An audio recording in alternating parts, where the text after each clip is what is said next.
আগের ভিডিওতে আমরা এই যে এই কন্টাক্ট ফর্মটা ডিজাইন করেছি, কিন্তু এখানে যে বাটনটা আমরা অ্যাড করেছি, বাটনে যখন মাউস রাখছি আমরা বাটনটা বড় হচ্ছে, মানে এর যে লেফটে এবং রাইটে যে প্যাডিংয়ের ভ্যালুটা ছিল সেটা বাড়িয়েছি, এই জন্যই বড় হচ্ছে, তাই না? আসলে আমাদের এখানে একটা ট্রানজিশন ইফেক্ট দেওয়ার কথা ছিল, একটা স্মুথ ইফেক্ট দেওয়ার কথা ছিল, সেটা আমরা দিতে পারি নাই, কারণ সিএসএস এর যে ট্রানজিশন প্রপার্টি সেটা আমরা এখনও শিখি নাই এর জন্য। তো চলেন সেটা আমরা এখন শিখে ফেলি। এখানে আমি একটা ডিভ এলিমেন্ট নিয়েছি যেটা ব্ল্যাঙ্ক, তো এটাকে ডিজাইন করে ফেলি। জাস্ট ডিভটাকে সিলেক্ট করে এর একটা উইথ দিই। উইথ আমি দিচ্ছি হলো 100 পিক্সেল, হাইট দিই 100 পিক্সেল। এর একটা ব্যাকগ্রাউন্ড কালার আমি দিচ্ছি, এখানে ধরেন ব্যাকগ্রাউন্ড কালার আমি রেড দিলাম। আচ্ছা, এবার দেখি রিলোড করে, এই যে দেখেন বক্সটা এরকম ডিজাইন হয়েছে, তাই না? তো আমরা যখন এই বক্সের উপরে হোভার করব, যখন মাউসটা রাখবো হোভার, তখন আমি চাচ্ছি যে উইথ এটা বাড়বে 200 পিক্সেল হবে, হাইট এটাও বাড়বে 200 পিক্সেল হবে। রিলোড করে এই যে যখন আমি মাউস রাখছি উইথও বাড়ছে হাইটও বাড়ছে, বাট এটা হঠাৎ করে হয়ে যাচ্ছে, এখানে কোনো স্মুথ ইফেক্ট কিন্তু আসে নাই। তো সেটাই করতে হবে। ট্রানজিশন প্রপার্টিটা মূলত এই জন্যই, এই যে একটা ডিভ এলিমেন্টের ভ্যালু কিন্তু দেয়াই আছে, কিন্তু এরপর যখন হোভার করছি তখন এই ভ্যালুটা চেঞ্জ হয়ে যাচ্ছে, বাট এই চেঞ্জটা কিন্তু স্মুথলি হচ্ছে না। হ্যাঁ, হঠাৎ করে হয়ে যাচ্ছে, কোনো স্মুথলি হচ্ছে না। তো এই ট্রানজিশন প্রপার্টি আমরা ইউজ করে এই স্মুথ ইফেক্টটা এখানে অ্যাড করতে পারি। ট্রানজিশন, তারপর ক্লোন, এখানে কোন কোন প্রপার্টিতে আমরা ইফেক্টটা অ্যাড করতে চাচ্ছি সেই প্রপার্টির নামটা দিয়ে দিতে হবে। ধরেন উইথ, তারপরে অবশ্যই টাইমটা দিতে হবে, যে চেঞ্জ হচ্ছে যখন ডিভ এলিমেন্টের উপরে আমি হোভার করব।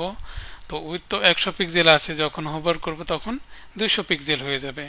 তো এই যে 200 পিক্সেল হবে, কতটুকু সময় নিয়ে হবে এই টাইমটা অবশ্যই দিতে হবে, সেটা হলো ডিউরেশন। তো ধরেন আমি এখানে 0.5s সেকেন্ডে দিতে হবে, হাফ সেকেন্ড দিলাম। সেভ করে রিলোড করে এই যে দেখেন এখন কিন্তু শুধুমাত্র উইথটাই, যে উইথটা চেঞ্জ হচ্ছে এটাই কিন্তু স্মুথ হয়েছে, বাট এখনো হাইটটা হয় নাই, কারণ এখানে শুধুমাত্র আমরা একটা প্রপার্টিতেই এই ট্রানজিশন ইফেক্টটা অ্যাপ্লাই করেছি।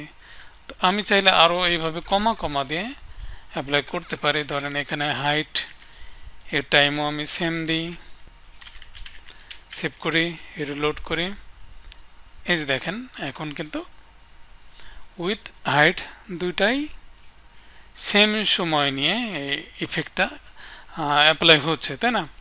তো ধরেন এখানে আমি আবার ব্যাকগ্রাউন্ড কালার দিচ্ছি ব্লু। যখন আমি মাউস রাখবো তখন ব্যাকগ্রাউন্ড কালারটাও চেঞ্জ হবে। রিলোড করে এই যে ব্যাকগ্রাউন্ড কালার চেঞ্জ হচ্ছে, বাট ব্যাকগ্রাউন্ড কালারে কিন্তু কোনো ইফেক্ট হয় নাই। তো আমরা সেটাও এখানে কমা দিয়ে অ্যাড করে দিতে পারি। Background colour 0.5s, same time আমি দিলাম। রিলোড করি, এই যে দেখেন ব্যাকগ্রাউন্ড কালারটাও কিন্তু এখন স্মুথলি চেঞ্জ হচ্ছে, তাই না? তো এই যে এইভাবে এতবার কমা না দিয়ে কিন্তু আমরা আর একটা ভ্যালু ইউজ করতে পারি, যে যদি চান যে যখন হোভার করবে যে সব ভ্যালুগুলো চেঞ্জ হবে সবগুলোতেই ইফেক্ট অ্যাড হবে, তাহলে আমরা এখানে অল নামে একটা ভ্যালু অ্যাড করতে পারি। তাহলে কি হবে, হোভার করলে যে সব ভ্যালুগুলো চেঞ্জ হবে সব ভ্যালুতেই এই ট্রানজিশন ইফেক্টটা অ্যাড হয়ে যাবে। তো চলেন এবার দেখি, রিলোড করি, এই যে দেখেন সবগুলোতেই এখন অ্যাড হয়ে গেছে। তো এটা যদি বুঝতে না পারেন তাহলে টাইমটা বাড়িয়ে দেবেন, যে 2 সেকেন্ড দিলাম, রিলোড করি, তাহলে ক্লিয়ারলি বুঝবেন। এই যে দেখেন 2 সেকেন্ড সময় নিয়ে এই চেঞ্জটা কিন্তু হচ্ছে, কত স্মুথলি হচ্ছে, তাই না? আচ্ছা, আরও এখানে ভ্যালু আছে, যেমন ট্রানজিশন ডিলে। ধরেন 1 সেকেন্ড পরে ট্রানজিশন স্টার্ট হবে। তো আমি রিলোড করি, যখন আমি এর উপরে মাউসটা ধরে রাখবো দেখবেন যে 1 সেকেন্ড টাইম নেবে, প্রথমে 1 সেকেন্ড পরে গিয়ে এই যে ট্রানজিশন ইফেক্ট এটা কিন্তু শুরু হবে। তো চলেন এই যে 1 সেকেন্ড পরে গিয়ে শুরু হচ্ছে। তো এটা হলো ডিলে, মানে কতটুকু সময় ডিলে করবে। এরপরে আছে হলো ট্রানজিশন টাইমিং ফাংশন। তো বাই ডিফল্ট এটা ইজি থাকে, তো চাইলে আমরা এটা চেঞ্জ করে লিনিয়ার করে দিতে পারি, বিভিন্ন নামে নামে আছে, রিলোড করে দেখবেন যে একটু হলেও এটা চেঞ্জ হবে। হ্যাঁ, এই যে ইফেক্টটা চেঞ্জ হয়েছে কিন্তু। তো এটা যদি না জানেন তাহলে CSS ট্রানজিশন টাইমিং ফাংশন এটা দিয়ে গুগলে সার্চ করবেন, তারপরে এই পেজে যাবেন। এখানে গেলে দেখবেন যে এই যে নিচের দিকে যে ভ্যালুগুলোর এবং বর্ণনা দেওয়া আছে, যে ইজি এটা হলো ডিফল্ট ভ্যালু, এখানে লেখা আছে ডিফল্ট ভ্যালু। এটা শুরু হয় হলো স্লো স্টার্ট হবে, দেন ফাস্ট, তারপর আবার স্লো হয়ে যাবে। আবার যদি লিনিয়ার ইউজ করেন তাহলে একই স্পিডে চলবে, একেবারে সমান তালে। আবার ইজি ইন যদি ইউজ করেন তাহলে প্রথম দিকে আস্তে করে শুরু হয়ে পরে আবার এটা বাড়তে থাকবে। ইজি আউট হলো প্রথম দিকে অনেক জোরে শুরু হবে, বাট শেষের দিকে আস্তে আস্তে স্লো হয়ে যাবে। তো এটা আমরা একটু পরে দেখব এক্সাম্পলগুলো। তো এইগুলো আলাদা করেও দিতে পারি, এখানে না দিয়ে ধরেন যেমন এই যে এটার জন্য আমরা এখানে এইভাবে আলাদা করে দিতে পারি যে ট্রানজিশন ডিলে। তো এগুলো আলাদা করে দেওয়াই ভালো। ট্রানজিশন ডিলে এটা আমরা এখানে অ্যাড করতে পারি। তারপরে ট্রানজিশনের যে টাইমিং ফাংশনটা এগুলো আমরা আলাদা করে দিতে পারি, ধরেন ট্রানজিশন টাইমিং ফাংশন। তো এর নামটা এখানে এইভাবে দিয়ে দিতে হবে, এখানে এটা এইভাবে থাক। সেভ করে আবার রিলোড করি, এই যে তাহলে বুঝতে পারলেন। তো আমি এটা ডিলিট করে দিচ্ছি।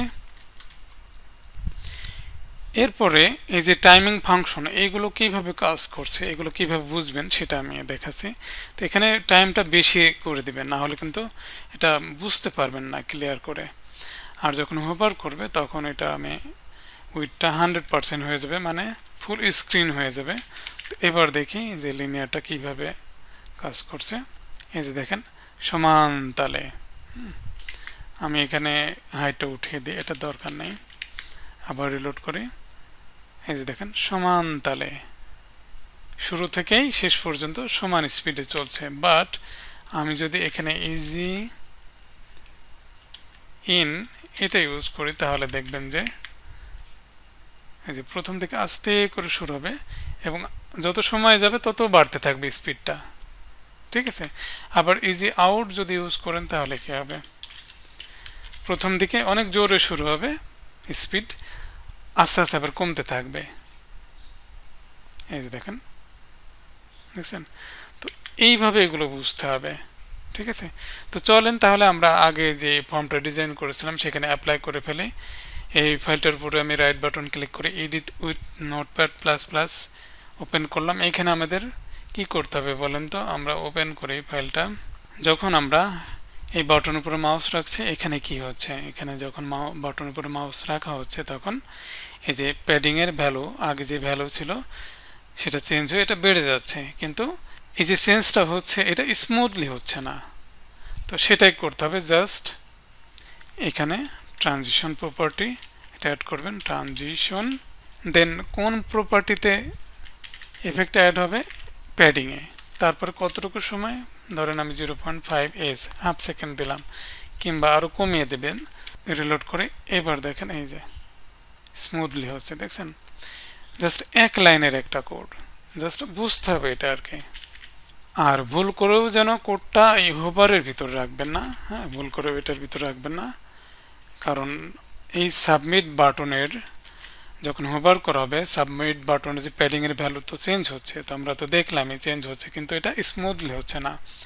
তো যখন হোভার করব তখন এই চেঞ্জটা যেন স্মুথলি হয়, সেই জন্যই মূলত এই ট্রানজিশন প্রপার্টির মাধ্যমে প্যাডিং প্রপার্টিতে ডিউরেশনটা দিয়ে দিয়েছি যে 5 সেকেন্ড, মানে হাফ সেকেন্ড আর কি। হোভার করলে যে চেঞ্জটা হবে সেখানে হাফ সেকেন্ড টাইম নেবে, এই জন্যই এখানে স্মুথলি এই কাজটা হচ্ছে।